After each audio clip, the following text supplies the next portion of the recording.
ఇవాళ ఈ అంతర్జాతీయ డ్రగ్స్ నియంత్రణ ఈ దినోత్సవం ఈరోజు ఈ కార్యక్రమంలో యువ మిత్రులు రామ్ చరణ్ కావచ్చు, విజయ్ దేవరకొండ కావచ్చు, వాళ్ళు ఎంత బిజీ స్కెడ్యూల్ ఉన్నా ఇవాళ మేమందరం కూడా ఇక్కడ ఎందుకు వచ్చినామంటే ఈ యువతకు ఒక స్ఫూర్తిని ఇవ్వాలి, ఈ యువతకు ఒక సందేశాన్ని ఇవ్వాలి, తెలంగాణ రాష్ట్రం దేశానికి ఆదర్శంగా నిలబడాలి అని.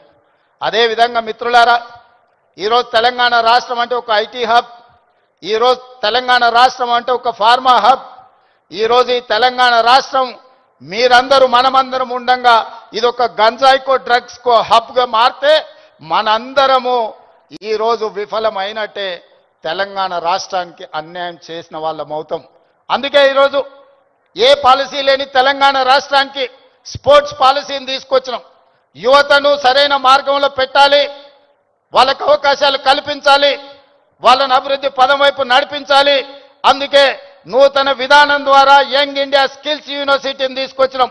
ఈరోజు ప్రతి సంవత్సరం 1,10,000 మంది ఇంజనీరింగ్ విద్యార్థులు గ్రాడ్యుయేట్స్ అవుతుంటే 1,10,000 మందికి ఇంజనీరింగ్ పట్టాలు ఇస్తున్నాం. కానీ వాళ్ళకి సరైన సాంకేతిక పరిజ్ఞానాన్ని, సరైన అనుభవాన్ని మనం అందించలేకపోతున్నాం. అందుకే ఒక పక్కన డిమాండ్ ఉంది, ఇంకొక పక్కన సప్లై ఉంది. కానీ డిమాండ్ సప్లై మధ్యలో there is an gap between demand and supply. అందుకే ఈరోజు ఆ డిమాండ్ అండ్ సప్లైని బ్యాలెన్స్ చేయడానికి యంగ్ ఇండియా స్కిల్స్ యూనివర్సిటీని ఈ రాష్ట్రంలో ఉన్న యువకులకు సాంకేతిక నైపుణ్యాన్ని నేర్పించి ప్రపంచ దేశాలను శాసించే విధంగా మన యువతకు శిక్షణ ఇవ్వాలి అని ఈరోజు యంగ్ ఇండియా స్కిల్స్ యూనివర్సిటీని ప్రారంభించుకున్నాం. అదేవిధంగా ఒలింపిక్స్ చూసిన తర్వాత నేను కొన్ని దేశాలు వెళ్ళొచ్చిన. సౌత్ కొరియా 4 అంటే ఒక హైదరాబాద్ జనాభా ఎంత ఉంటుందో అంత జనాభా ఉన్న ప్రాంతంలో ఈరోజు ఒలింపిక్స్లో 32 మెడల్స్ వచ్చినాయి. 32 గోల్డ్ మెడల్స్లో ఒకే ఒక సౌత్ కొరియన్ స్పోర్ట్స్ యూనివర్సిటీ అని ఒక 30 ఎకరాలలో ఉన్న యూనివర్సిటీలో 16 గోల్డ్ మెడల్స్ వచ్చినాయి. 16 గోల్డ్ మెడల్స్లో ఒక అమ్మాయికి 3 గోల్డ్ మెడల్స్ ఒలింపిక్స్లో సాధించింది. సౌత్ కొరియాలో ఒక అమ్మాయి 3 గోల్డ్ మెడల్స్ సాధిస్తే 140 కోట్ల జనాభా ఉన్న భారతదేశం ఒక గోల్డ్ మెడల్ సాధించలేదంటే ఆ దేశంలో ఉన్న ఒక అమ్మాయితో 140 కోట్ల మంది మనం పోటీ పడలేకపోతున్నాము అని అంటే ఇది ఆలోచన చెయ్యాలి. అందుకే ఈరోజు వీటన్నిటిని చూసినాం. ఆస్ట్రేలియన్ యూనివర్సిటీ, సౌత్ కొరియన్ యూనివర్సిటీలతోని ఒప్పందాలు చేసి అక్కడి నుంచి కోచ్లను, అక్కడి నుంచి నిపుణులను రప్పించి తెలంగాణను ఒక స్పోర్ట్స్ హబ్గా తీర్చిదిద్దాలి అని యంగ్ ఇండియా స్పోర్ట్స్ యూనివర్సిటీని ఈ మధ్యలోనే మనం పాలసీని అడాప్ట్ చేసుకున్నాం. రాబోయే రోజుల్లో తెలంగాణ రాష్ట్రం అంటే ప్రపంచ దేశాలు క్రీడల శిక్షణ ఇవ్వడానికి హైదరాబాదు నగరానికి వెళ్ళాలి అనే విధంగా దీని అభివృద్ధి పదం వైపు నడిపించాలని ఈరోజు స్పోర్ట్స్ పాలసీని తీసుకొచ్చినాం. అందుకే ఈరోజు మీరందరూ ఆలోచన చేయండి, మీరందరూ భాగస్వాములు కాండి. ఈ రాష్ట్రాన్ని బలంగా నిర్మించినప్పుడే ఈ దేశం బలపడుతుంది. ఈ దేశం బలపడ్డప్పుడే ప్రపంచ దేశాలతో పోటీ పడగలుగుతాం. ఈ రోజు మనం అందుకే తెలంగాణ రైజింగ్ 2047 అని ఒక విజన్ డాక్యుమెంట్ను, ఒక విజన్ని మనం ఈరోజు తెచ్చుకోవాలని అనుకుంటున్నాం. ఈ విజన్లో భాగంగా క్రీడలలో రాణించడమే కాదు, ఆర్థికంగా బలపడాలి. 10 సంవత్సరాలలో $1 ట్రిలియన్ ఎకానమీకి రీచ్ అవ్వాలి. 22 సంవత్సరాలలో $3 ట్రిలియన్ ఎకానమీకి తెలంగాణ రాష్ట్రాన్ని ముందుకు తీసుకువెళ్ళాలి అని చెప్పి ఈరోజు తెలంగాణ రైజింగ్ 2047 విజన్ డాక్యుమెంట్ని మనం ప్రణాళిక చేసుకుంటున్నాం. అందుకే రాష్ట్ర ప్రభుత్వం అన్ని రకాలుగా తెలంగాణ రాష్ట్రంలో ఉండే యువతకు శిక్షణ ఇవ్వాలి, అవకాశాలు కల్పించాలి. భవిష్యత్తులో మీరు గొప్ప వాళ్ళు కావాలి అని నేను ఈ వేదిక మీద నుంచి కోరుకుంటున్నా. మీకందరికీ తెలియాల్సింది, చరణ్ స్కూల్కి వెళ్ళేటప్పుడు నాకు తెలుసు. ఆ రోజు నేను అనుకున్న చరణ్ రాణించాలి అని. ఈరోజు నేను గర్వంగా ఫీల్ అవుతున్నా. నా కళ్ళ ముందరనే స్కూల్ నుంచి కాలేజ్ నుంచి రియల్ లైఫ్ నుంచి రియల్ స్టార్ లాగా ఫిల్మ్ ఇండస్ట్రీలో రాణించి ఈరోజు RRR ద్వారా ఆస్కర్ అవార్డుని సాధించి దేశానికి ఒక గౌరవాన్ని తెచ్చిపెట్టింది. అది అంత ఆశామాసిగా వారు సాధించిన విజయం కాదు. చిరంజీవి గారి పేరుంటే మనందరం మన ఇళ్లలో జరిగే ఫంక్షన్లకు ఆహ్వానిస్తాం, కానీ ఆస్కార్ అవార్డు మనం ఇయ్యలేం. కష్టపడ్డాడు కాబట్టి, రాణించుండు కాబట్టి ఈరోజు ప్రపంచమే ఆస్కార్ అవార్డు ఇచ్చి ఒక యువమిత్రుణ్ణి గౌరవించింది. మరి దానికి కారణం కఠోరమైన దీక్ష, పట్టుదలతో ఆ రంగంలో రాణించడం. అందుకే మీ అందరికీ ఈరోజు సినిమాలలో వాళ్ళు పోషించే పాత్రలు కాదు, రియల్ వాళ్ళ లైఫ్ని ఆదర్శంగా తీసుకోండి. వాళ్ళు ఎంత కష్టపడితే ఇక్కడికి చేరుకొని ఉండొచ్చు.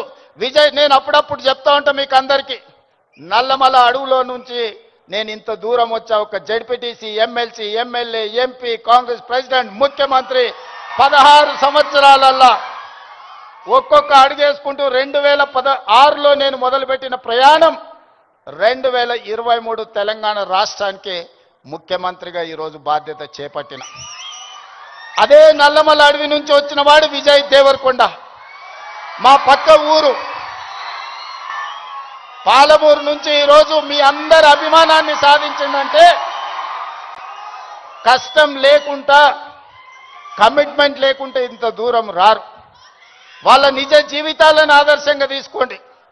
వాళ్ళు సినిమాలలో పోషించిన కొన్ని పాత్రలు పాజిటివ్ ఉండొచ్చు, నెగటివ్ ఉండొచ్చు, అవి కాదు మనకు ఆదర్శం. ఈరోజు రాణించాలి అంటే కష్టపడాలి, కష్టపడాలి అంటే కమిట్మెంట్ ఉండాలి. అందుకే ఈరోజు స్కూళ్ళలో, కాలేజీలో ఎక్కడైనా ఈ మాదక ద్రవ్యాలకు సంబంధించిన సమాచారం ఉంటే పోలీసులకు మీరే చేరవేయండి. ఇంతకుముందే టోల్ ఫ్రీ నెంబర్ని మీకు అందరికీ డిస్ప్లే చేసిండ్రు. నో డ్రగ్స్ అనే దానికి మీరే వారధులుగా కాండి. ఇన్ఫర్మేషన్ వ్యవస్థనే పోలీస్ వ్యవస్థను బలోపేతం చేస్తుంది. ఈరోజు నియంత్రించాలి అంటే సమాచారం ఉండాలి. సమాచారం ఉండాలి అంటే ఆ సమాచారం కాలేజీలలో చదువుకుంటున్న విద్యార్థులు, పాఠశాలల్లో చదువుకుంటున్న విద్యార్థులు టోల్ ఫ్రీ నెంబర్కు మీరు సమాచారం అందించండి. తప్పకుండా వాటిని నియంత్రిస్తాం. ఈ వేదిక మీద నుంచి పాఠశాల, కళాశాలల యజమానులకు కూడా నేను సూచన చేస్తున్నా, రేపు మీ కళాశాలలో ఇట్లాంటి అసాంఘిక కార్యక్రమాలు జరిగితే దానికి మీరే బాధ్యత వహించాల్సి ఉంటుంది.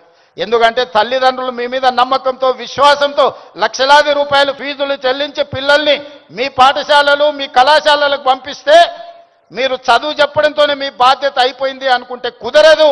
వాళ్ళు ఏ విధంగా వ్యవహరిస్తున్నారో, వాళ్ళు ఎలాంటి వ్యసనాలకు లోనవుతున్నారో పర్యవేక్షించాల్సిన బాధ్యత యాజమాన్యాల మీద ఉన్నది.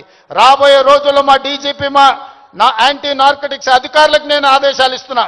ఏ కళాశాల, ఏ స్కూలు ప్రాంగణంలో ఎక్కడైనా గంజాయి, డ్రగ్స్ ఆనవాళ్లు దొరికితే యాజమాన్యాలను కూడా కేసుల్లో పెట్టండి. వాళ్ళ బాధ్యత. మనము నమ్మి మన పిల్లల్ని వాళ్ళ స్కూళ్ళకు, వాళ్ళ కాలేజీలకు పంపిస్తే లక్షలాది రూపాయల ఫీజులు కడితే వాళ్ళను పర్యవేక్షించకుండా, బాధ్యత తీసుకోకుండా ఫీజులు తీసుకుంటాం కానీ బాధ్యత తీసుకోము అంటే కుదరదు. ఖచ్చితంగా ఆ స్కూలు, కాలేజీ యాజమాన్యాలు కూడా బాధ్యత తీసుకోవాలి. మీరు ఎట్లయితే సైన్స్, మ్యాథమెటిక్స్, ఇంగ్లీష్ చెప్పడానికి టీచర్లను పెట్టుకుంటున్నారో, మీరు ఎట్లయితే స్పోర్ట్స్ కోసం మీరు టీచర్స్ని రిక్రూట్ చేస్తున్నారో, పిల్లల బిహేవియరల్ చేంజెస్ను కూడా గమనించడానికి చైల్డ్ సైకాలజీ అవగాహన ఉన్న వాళ్ళని కూడా ప్రొఫెషనల్స్ని మీ కాలేజీల్లో, స్కూళ్ళల్లో పెట్టుకోండి. పిల్లల ప్రవర్తనలో మార్పు గమనించాలి. ఎందుకంటే తల్లిదండ్రులు ఉద్యోగము లేకపోతే ఉపాధి పనుల్లో పడి వాళ్ళు సమయం పిల్లలతో కేటాయించలేకపోతున్నారు. అందుకే majority time kids are spending in their schools. So అక్కడనే వాళ్ళని గమనించాలి. వాళ్ళ ప్రవర్తనలో కానీ, వాళ్ళ ఆలోచనలో కానీ, వాళ్ళ వ్యవహార శైలిలో మార్పును గుర్తించవలసిన బాధ్యత స్కూల్ యాజమాన్యం మీద, టీచర్ల మీద ఉన్నది. దయచేసి స్కూల్ యాజమాన్యులకు, టీచర్లకు కూడా నా సూచన, మీ బాధ్యత అది, మీ సోషల్ రెస్పాన్సిబిలిటీ. మీరు ఖచ్చితంగా ఈ విషయంలో ప్రత్యేకమైన దృష్టి పెట్టాలి. రాబోయే రోజుల్లో గవర్నమెంట్ నుంచి కూడా నేను కలెక్టర్స్ అండ్ చీఫ్ సెక్రటరీ, ఇతర అధికారులకు నేను ఆదేశాలు ఇస్తున్నా. ఈ పాఠశాల, కళాశాలల యాజమాన్యులతోటి మీరు ఒక ప్రత్యేకమైన సమావేశం పెట్టండి, ఒక ఓరియంటేషన్ ఇవ్వండి, వాళ్ళకు ఒక అవగాహన కల్పించండి. యాజమాన్యులకు కూడా వాళ్ళ బాధ్యతలను గుర్తు చేయండి. ఇది మీ బాధ్యత. మీ బడికి తల్లిదండ్రులు నమ్మి పిల్లల్ని పంపిస్తే పాఠశాలలే ఇవాళ రేపు గంజాయి, చాక్లెట్లకు వేదికలు అవుతున్నాయి. విద్యార్థులకు నేను సూచన చేస్తున్నా, మీ స్కూల్ మీ కాలేజీల ముందర ఏవైతే కిరాణా కొట్లు ఉన్నాయో, కిరాణం కొట్టుల్లో చాక్లెట్లే కాదు గంజాయి చాక్లెట్లు అమ్మే సంస్కృతి స్లోగా తెలంగాణ రాష్ట్రంలో కనిపిస్తుంది. మీరు గమనించండి. అట్లాంటి వాతావరణం ఉంటే పోలీసులకు సమాచారాన్ని అందించండి. మనందరం అప్రమత్తంగా ఉన్నప్పుడే, మనందరం పోలీసింగ్ చేసినప్పుడే వీటిని నియంత్రించగలం. మనందరం మాకేం సంబంధం లేదు, తెలంగాణ రాష్ట్ర ముఖ్యమంత్రి గారి బాధ్యత లేకపోతే పోలీస్ డిపార్ట్మెంట్ బాధ్యత అని వదిలేస్తే ఈ సమాజానికి తీరని నష్టం జరుగుతుంది. ఒకనాడు ఉద్యమాల గడ్డ అయిన తెలంగాణ ఈరోజు గంజాయికి వేదిక కాకూడదనేదే నా ఆలోచన, నా విధానం. అందుకే మిత్రులారా, ఈ తెలంగాణని బలోపేతం చేసి అభివృద్ధి పదం వైపు నడిపించాలి అంటే మీరందరూ సహకరించాలి. మీరు మేము మనం కలిస్తేనే ఒక ఆరోగ్యవంతమైన తెలంగాణ, ఒక అభివృద్ధి చెందిన తెలంగాణ, ఒక ప్రపంచానికి ఆదర్శంగా నిలబడే తెలంగాణను తీర్చిదిద్దుకుందాం. పదే పదే మిత్రులు అంటుంటారు మనం బెంగళూరుతో పోటీ పడుతున్నాం, ముంబై ఢిల్లీతో. బెంగళూరు ముంబై ఢిల్లీ చెన్నై కాదు మన టార్గెట్ న్యూయార్క్, టోక్యో, సౌత్ కొరియాతో పోటీ పడాలి. ఇవాళ ప్రపంచంతో పోటీ పడే శక్తి యుక్తి యువత మన రాష్ట్రం మన దేశంలో ఉన్నది. అందుకే మీరు మేము మన అందరం కలిసి ముందుకు వెళ్దాం. ఈ తెలంగాణ యాంటీ నార్కటిక్స్ బ్యూరోని ఇక ముందు ఈగల్ అని పిలువదలుచుకున్నాం. ఈగల్ గురించి మీకు తెలుసు కదా, 20-30 వేల అడుగుల పైన ఆకాశంలో ఉన్న కింద నేల మీద ఉన్న తన టార్గెట్ను నిశితమైన దృష్టితోని చూస్తుంది.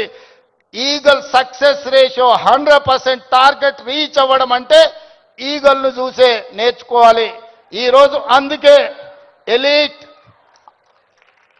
మనం ఈరోజు తెలంగాణ ప్రభుత్వం ఈ యాంటీ నార్కటిక్స్ దీంట్లో ఈరోజు ఎలీట్ గ్రూప్ని మనం ఈరోజు ఎస్టాబ్లిష్ చేస్తున్నాం. ఎందుకంటే ఈ డ్రగ్స్ ఎన్ఫోర్స్మెంట్ లాని చేయడానికి ఈగల్ అనే ఒక ఆర్గనైజేషన్ని క్రియేట్ చేస్తున్నాం. రేపు పొద్దుగాల అడవుల్లో గంజాయి పండించే వాళ్ళని కూడా ఈరోజు మనం ఈగల్కి ట్రైనింగ్ ఇస్తున్నాం.